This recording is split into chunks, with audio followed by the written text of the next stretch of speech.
3 દીથી આજ વવાણિયા ગામમાં કોઈ આવ્યું જ નથી. વરસાદ કેટલા દીથી તમારે ચાલુ છે? 3 દિવસથી. બધું તમારા આ વિસ્તારની અંદર ટોટલ કેટલા લોકો રહે છે, શું કઈ છે? આ એમને બસ હવા નીકળ ગઈ. અત્યારે હાલ આપણે વવાણિયા ગામે આવ્યા છીએ.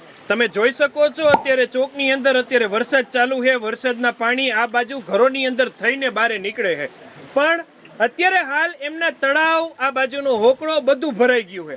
એ ભરાવાના કારણે એના પાણી અત્યારે પાછા વરે છે અને મકાનોની અંદર જાય છે. ત્યારે અત્યારે હાલ આ વિસ્તારના નાના નાના છોકરાઓ ને મોટા યુવાનો આ બધા આપણી હારે જોડાયા છે. આ વિસ્તારની અંદર ટોટલ કેટલા માણસો, કેટલા મકાનો છે?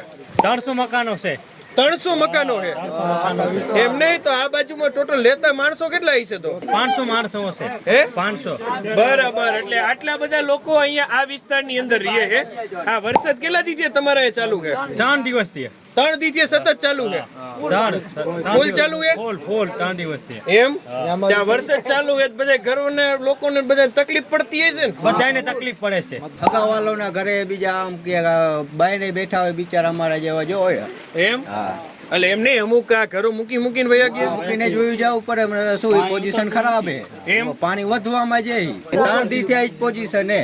એમ હા, 3 દીથી સતત આ રીતે ભરાવો થતો રહે છે. ભરાવો થતો રહીએ. સમજાણું. તો એના કારણે હેરાન થઈ ગયા છે. હેરાન ફૂલ પરેશાન હે. ઘરોની અંદર પાણી ગરી જાય છે તો પછી ડોલ થી લઈને કાઢવા પડે છે, તકલીફ પડે છે. પાણી જેટલું છે કે ડોલથી કેમ કાઢીએ? ચડવામાં જ છે. જેટલું મકાનનું જે આપણું લેયર હોય એનાથી ઉપર અત્યારે પાણી આવી ગયું એટલે મકાન અંદર ગરી જાય. મકાન અંદર છાતી ખરું પાણી મકાન અંદર અત્યારે ફિલહાલ ભરેલું છે ને ચડવામાં છે, ઉતરવામાં છે નહીં. અત્યારે ઈ તમે આવ્યા એટલે તમને અમે પરિસ્થિતિ કહી છે કે પાણી ચડવામાં જ છે ને બહુ હેરાન ગતિ છે ગામમાં. તો આ સ્થિતિની વચ્ચે અત્યારે હાલ વવાણિયા ગામની અંદર આ વિસ્તારોની અંદર આ રીતે પાણી ભરાયેલા છે. દુકાનના પત્ર નીચે બધા ઇન્ટરવ્યુ આપીને ગામની અત્યારે વાતચીત કરી છે. એ વિસ્તારના વિડીયો પણ તમે અમારા આ સોશિયલ મીડિયા હેન્ડલ્સ ઉપર જોઈ શકો છો.